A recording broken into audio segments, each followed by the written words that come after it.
नमस्कार साथियों, आप सभी का अपने चैनल डीजी वेदा में मैं शत्रुघ्न कुमार एक बार फिर से बहुत बहुत स्वागत करता हूं। दोस्तों, हम लोग बेसिक इलेक्ट्रिसिटी 10th क्लास का पढ़ रहे हैं। उसमें इससे पहले 6-7 सेशन आ चुका है। उसी में आज हम लोग एक और सेशन देखने वाले। इस सेशन में हम लोग पिछले क्लास में जो पढ़े थे उसके बारे में उसका प्रैक्टिकल एग्जाम्पल देखेंगे कि इलेक्ट्रिक करंट के फ्लो होने से जो हीट जनरेट होता है उसका हमारे प्रैक्टिकल लाइफ में कैसे यूज होता है, तो उसको हम लोग डिटेल में जानेंगे। और ये भी जानेंगे कि हमारे घर में जो मीटर लगा हुआ है उसको मेजर करने का क्या तरीका है, यूनिट कैसे बनाया गया है कॉमर्शियली, ये सारे चीज़ हम लोग डिटेल में जानने वाले हैं। फिर मैं आप लोग को बताऊंगा कि ये जो हम लोग को घर में बिल आता है ये यूनिट को कैसे डिफाइन किया जाता है। तो ये सारा जो प्रैक्टिकल यूज है वो आज हम लोग जानने वाले हैं। तो पूरे सेशन में आप बने रहिए और अगर वीडियो अच्छा लगता है तो दूसरे तक इस वीडियो को शेयर कीजिए और चैनल को सब्सक्राइब कीजिए। तो चलिए दोस्तों, हम लोग स्टार्ट करते। देखिए यहाँ पे मैंने क्या लिख रखा है, practical application of electric current heating. मतलब कि जो भी धारा प्रवाह होने के कारण जो हीट जनरेट होता है, धारा प्रवाह होने के कारण जो हीट जनरेट होता है उसका हम लोग प्रैक्टिकल एप्लीकेशन देखेंगे। देखिए दोस्तों, पिछले क्लास में मैंने बहुत अच्छे तरीके से बताया था कि जो ऊष्मा उत्पन्न होता है, ऊष्मा जो उत्पन्न होता है यानी कि जो हीट जनरेट होता है वो कितना होता है दोस्तों, वो होता है I² जनरेट होता है हीट। ठीक है, अगर कोई भी कंडक्टर में अगर इलेक्ट्रिसिटी फ्लो हो रहा, मान लिया ये एक कंडक्टर है, इसमें इलेक्ट्रिसिटी फ्लो हो रहा हो तो इसमें इतना हीट जनरेट होगा। ठीक है, इसमें I करंट फ्लो हो रहा होगा। तो ये कोई भी इलेक्ट्रिकल डिवाइस, मैंने मोबाइल का भी एग्जांपल दिया था। अगर आप लोगों ने पिछला वीडियो नहीं देखा है तो उसको जाकर देख लीजिए, उसमें मैंने बहुत प्रैक्टिकली और अच्छे से उस वीडियो में इसको एक्सप्लेन किया है कि कैसे हीट जनरेट होता है और क्या है इसके पीछे कौन सा रूल लगता है। तो सारी चीज़ें पिछले वीडियो में मैंने बताया था। तो देखिए अब यहाँ पे जानते हैं कि इसका प्रैक्टिकल यूज, सबसे अच्छा प्रैक्टिकल यूज क्या होता है, कैसे कैसे हमारे लाइफ में इसका रोल है। देखिए अब ठंडा के दिन में सब लोग क्या करते हैं, गर्म पानी से नहाते हैं, ऑब्वियस सी बात है। तो आप लोगों ने देखा होगा कि एक इमर्शन रड आता है, यानी कि जो पानी के अंदर डुबाते हैं, ऐसा इस तरह का उसका कॉइल ऐसे ऐसे बना हुआ रहता है। इसको क्या करते हैं हम लोग, प्लग से ऐसे लगा देते हैं, प्लग से ऐसे ये हमारा लगा दिया। तो क्या होता है, ये अगर बाल्टी में पानी गर्म किया, बाल्टी में पानी रखा हो तो इसको क्या करता है रड दोस्तों, गर्म कर देता है। तो ये जो एग्जाम्पल है ये इलेक्ट्रिकल हीटिंग का एग्जाम्पल है। तो पहला एग्जाम्पल ये हो गया। दूसरा एग्जाम्पल देखिए दोस्तों, जो हमारे घर में क्या है, आयरन है, आयरन। ठीक है, पहले इस टाइप का आयरन आता था, ऐसे हैंडल लगा हुआ रहता था। तो जो ये आयरन होता है दोस्तों, ये भी प्रैक्टिकल हीटिंग का एक एग्जाम्पल होता है। आयरन, जो हम लोग आयरन करते हैं, ये भी प्रैक्टिकल एग्जाम्पल है हीटिंग इफेक्ट ऑफ करंट का। इसके बाद देखिए तीसरा एग्जाम्पल देखिए, टोस्टर। टोस्टर है, टोस्टर जो होता है दोस्तों, ये भी क्या होता है, प्रैक्टिकल एग्जाम्पल ऑफ हीटिंग का ही एक एग्जाम्पल है, टोस्टर हो गया। उसके बाद और भी बहुत सारा आप देख सकते हैं। और हाँ, ये जो इलेक्ट्रिकल हीटर ये मैंने बताया था। एक और होता है जिस पे हम लोग खाना बनाते हैं, इलेक्ट्रिकल हीटर जिस पे हम लोग खाना बनाते हैं, ये भी क्या होता है, ये भी इसी प्रिंसिपल पे काम करता है। इसको क्या बोलते हैं, जूल्स लॉ। क्या बोलते हैं, जूल्स लॉ बोलते हैं। पिछले क्लास में मैंने बताया था दोस्तों। तो ये जूल्स लॉ पे सारे डिवाइस वर्क करते हैं। तो डायरेक्ट आपसे पूछा जा सकता है दोस्तों कि टोस्टर हो गया, इलेक्ट्रिकल हीटिंग, जो इमर्शन रड हो गया, आयरन हो गया, टोस्टर हो गया, ये कौन से प्रिंसिपल को फॉलो करते हैं। तो आप लोग को बताना है दोस्तों कि ये जूल्स लॉ को फॉलो करता है। जूल्स लॉ क्या है दोस्तों, जूल्स लॉ है I²RT, इसको हम लोग जूल्स लॉ बोलते हैं। देखिए तो ये सारा प्रैक्टिकल एग्जांपल हो गया कि कोई भी अगर एक और मैं बता देता हूँ कि हीट जनरेट होता कैसे। कोई भी जो कंडक्टर है उसमें जब इलेक्ट्रिक फ्लो होता है तो हीट जनरेट होता है। इसी हीट जनरेट को हम लोग यूज करते हैं अपने प्रैक्टिकल लाइफ में, मतलब कि अपने जीवन को आसान बनाने के लिए। जैसे कोई चीज़ गर्म करना हुआ तो उसमें हम लोग ये यूज कर लेंगे। इलेक्ट्रिसिटी है तो विदाउट कोयला, विदाउट सिलेंडर, अगर कहीं पे इलेक्ट्रिसिटी सस्ता है तो वहाँ यूज करके हम गर्म कर सकते हैं। तो ये सब इसका प्रैक्टिकल यूज हो गया। अब देखिए इसके अलावा एक और मैं बहुत अच्छा प्रैक्टिकल एग्जांपल आप लोग को बताने वाला हूँ। सबके घर में देखते होंगे कि जितना भी घर में इलेक्ट्रिक बोर्ड लगा हुआ है, इलेक्ट्रिक बोर्ड लगा रहता है, घर में घुसते के साथ इलेक्ट्रिक बोर्ड लगा हुआ रहता है सबके घर में। सबके घर में क्या रहता है दोस्तों, इलेक्ट्रिक बोर्ड लगा हुआ रहता है। तो देखिए बोर्ड में कुछ इस टाइप का रहता है कि देखिए क्या रहता है, सबसे पहले यहाँ पे देखिएगा कि क्या लगा रहेगा, इंडिकेटर लगा रहेगा। उसके बाद में उसका चचेरा भाई क्या लगा रहेगा, इसका चचेरा भाई क्या है, फ्यूज। इंडिकेटर का चचेरा भाई फ्यूज हो गया, ये लगा रहा था। इसके बाद आप लोग देखते रहोगे कि बहुत सारा जितने आपके घर में जितना सारा है ये स्विच लगा हुआ रहता है। इस टाइप से ये बोर्ड बना हुआ रहता है, क्या है, स्विच। तो देखिए फ्यूज क्या है, फ्यूज एक ऐसा डिवाइस है जो इलेक्ट्रिकल हीटिंग एप्लीकेशन पे ही काम करता है। ये जो है किस पे काम करता है दोस्तों, एक क्वेश्चन आप लोग लिख लीजिए, लिखिए क्वेश्चन कि जो फ्यूज है वो कौन से प्रिंसिपल पे काम करता है, fuse works on joules law. किस पे, जूल्स लॉ पे वर्क करता है। इसको आप लोग नोटबुक में स्टार मार्क करके लिख लीजिए, 3-4 को स्टार मार्क कर लीजिए, 5 को मार्क कर लीजिए, जितना आपका मन है, बहुत इंपॉर्टेंट है, डायरेक्ट ऑब्जेक्टिव में कहीं भी आ सकता है। तो फ्यूज जो है works on joules law, joules law of heating पे काम करता है, जूल्स लॉ ऑफ हीटिंग पे काम करता है। ये 1 नंबर का ऑब्जेक्टिव है, कहीं भी आ सकता है, 2 नंबर में भी आ सकता है। तो ये जूल्स लॉ ऑफ हीटिंग पे वर्क करता है। अब देखिए एक सवाल यहाँ पर और आता है, फर्स्ट हो गया। दूसरा कि जब भी कोई भी इलेक्ट्रिक सर्किट में जिस डिवाइस को हम लोग को शॉर्ट सर्किट से बचाना है, मतलब कि क्या, मतलब कि जैसे कोई एक आपके घर में जैसे आयरन है, ठीक है, आयरन है, या कोई भी बल्ब ले लीजिए, बल्ब है वो 220 वोल्ट है और करंट उसमें कितना चाहिए, कि जैसे आयरन ले लीजिए, सबसे अच्छा आयरन ले लीजिए। मान लिया आयरन को 5 एम्पियर करंट चाहिए और 100 वाट पावर चाहिए, ठीक, 100 वाट पावर चाहिए, ठीक। तो अब हम इसमें कितना का फ्यूज लगा दे, कितना, जैसे 220 वोल्ट सप्लाई देते हैं, 220 वोल्ट। एक चीज़ आओ यहाँ पे लिख लीजिए, जो फ्यूज का जो कैटेगरी होता है, मतलब कि जिसमें हम लोग इसको मेजर करते हैं कि क्या कितना स्ट्रेंथ है फ्यूज का, वो एम्पियर में होता है। तो फ्यूज वो 1 एम्पियर का आता है, 2, 3, 4 और 5 और 10 एम्पियर ETC। इस तरह के एम्पियर के कैटेगराइजेशन में मतलब फ्यूज आता है। अगर आप इलेक्ट्रिक के दुकान में जाकर मांगिएगा तो ऐसे ही मांगेगा कि 10 एम्पियर का, 2 एम्पियर का, 3 एम्पियर का दे दीजिए। तो ये एम्पियर इसका यूनिट है फ्यूज के मेजरमेंट के लिए, जिसमें मतलब करंट फ्लो होता है तो एम्पियर में ही मेजर होगा, ऑब्वियस सी बात है। तो फ्यूज मांगेगा तो जैसे बल्ब मांगते हैं, LED बल्ब मांगते हैं, तो कितना मांगते हैं, 13 वाट, 11 वाट, 6 वाट, 7 वाट, 3 वाट मांगते हैं, ये सब मांगते हैं ना। तो इस तरह से ये क्या होता है, ये वाट होता है।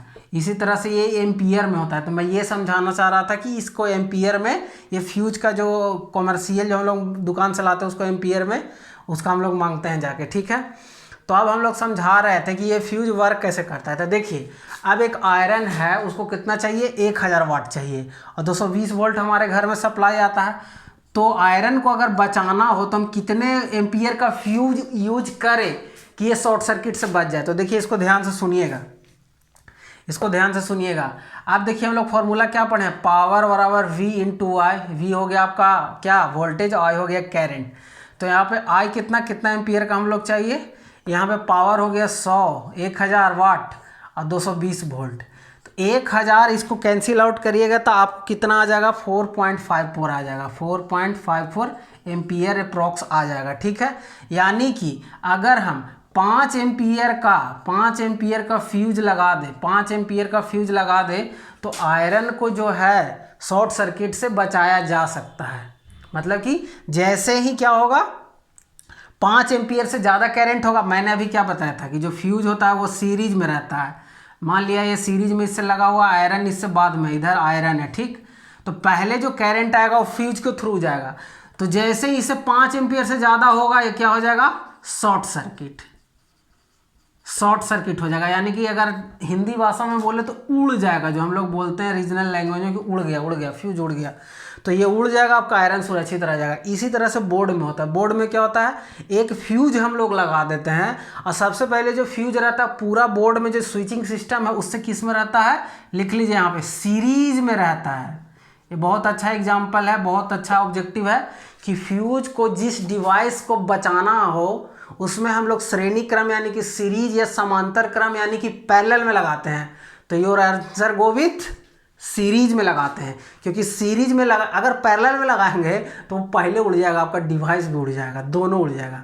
तो फ्यूज का काम है कि ये प्रोटेक्शन प्रोवाइड करता है, ठीक है। तो ये प्रोटेक्शन प्रोवाइड करने के लिए फ्यूज को हम लोग क्या में लगाते हैं, सीरीज में लगाते हैं। और जब सीरीज में लगाते हैं तो ये पहले ही उड़ जाता है, इसका शॉर्ट सर्किट हो जाता है, हमारा जो भी इलेक्ट्रिकल डिवाइस है वो बचा हुआ रहता है। तो इसको आप लोग रिमेंबर कर लीजिएगा। यहाँ पर फिर से मैं समराइज कर रहा हूँ, 3-4 इंपॉर्टेंट पॉइंट है। पहला कि फ्यूज को सीरीज में लगाते हैं, दूसरा कि फ्यूज जो है कौन से लॉ पे काम करता है दोस्तों, जूल्स लॉ ऑफ हीटिंग पे काम करता है।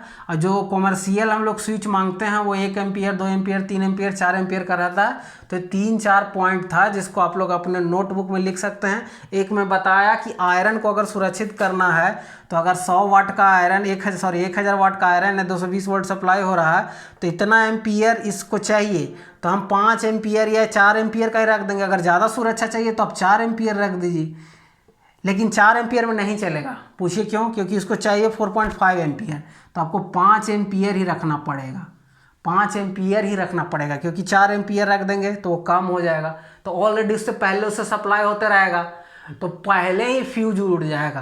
अगर 4 एम्पियर का दे देंगे तो अभी मैंने क्या बताया था कि जैसे ही 4 से थोड़ा सा बढ़ेगा फ्यूज उड़ जाएगा, आपका आयरन में जाएगा नहीं, इसलिए हम लोग 5 एम्पियर लेंगे, क्योंकि इतना टॉलरेट किया जाता है उन लोगों को कैलिब्रेशन के थ्रू।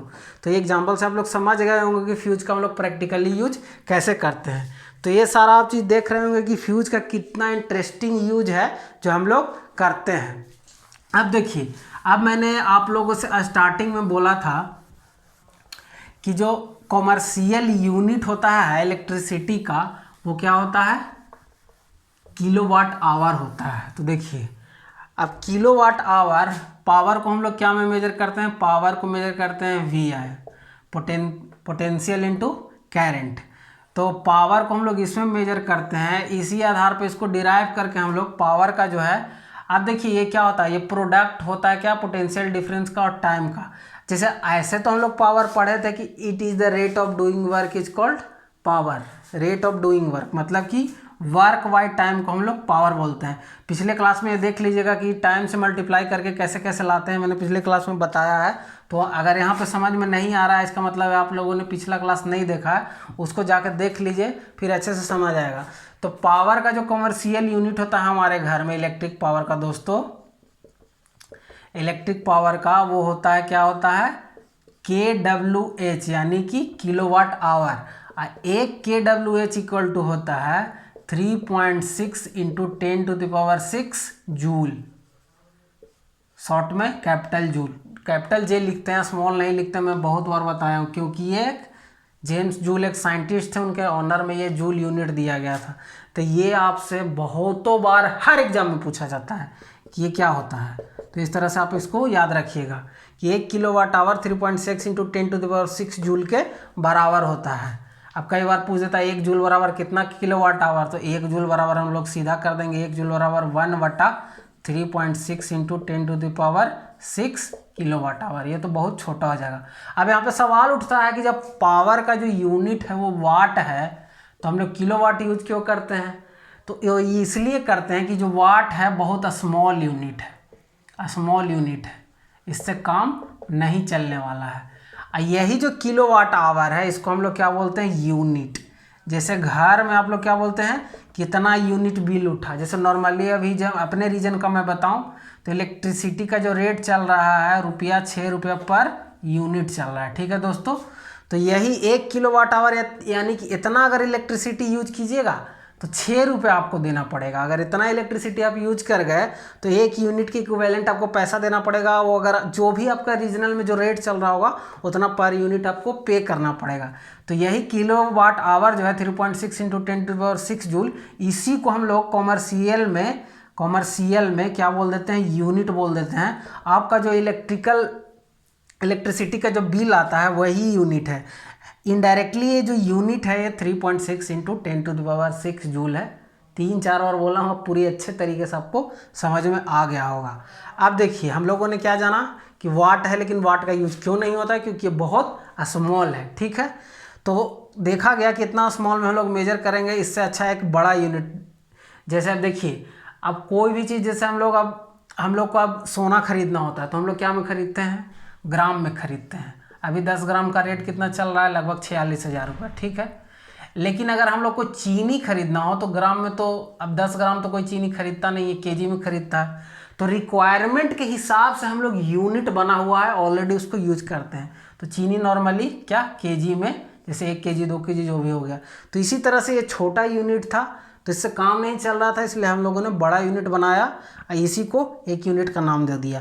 तो इस तरह से आज आपका जो इलेक्ट्रिसिटी चैप्टर था ये इतिश्री समाप्त, मतलब ये आपका चैप्टर जो पूरा है वो मैंने कंप्लीट करा दिया। इस वक्त का लगभग 9 वीडियो अपलोड हो चुका है। अगर आप लोगों ने नहीं देखा है तो शुरू से जाकर लास्ट तक अभी ये 9th वीडियो है, इसको देख लीजिए। इससे इलेक्ट्रिसिटी से रिलेटेड आपको कोई प्रॉब्लम नहीं रहेगा, मैं इसकी गारंटी देता हूँ। अगर फिर भी कोई प्रॉब्लम रह जाता है तो आप मेरे से डायरेक्टली टेलीग्राम चैनल पे जुड़ सकते हैं। डीजी वेदा के नाम से टेलीग्राम पे एक चैनल बना हो, उसमें आप डायरेक्टली अपना क्वेरी पूछ सकते हैं, कमेंट में भी पूछ सकते हैं। अगर कोई कन्फ्यूजन है या कहीं पे कोई डाउट है तो मैं उसको दूर कर दूंगा। तो आप सभी का वीडियो देखने के लिए बहुत बहुत धन्यवाद। इसी तरह से चैनल पे बने रहिए और दूसरे तक शेयर कीजिए और फ्री ऑफ कॉस्ट एजुकेशन का फ़ायदा उठाइए।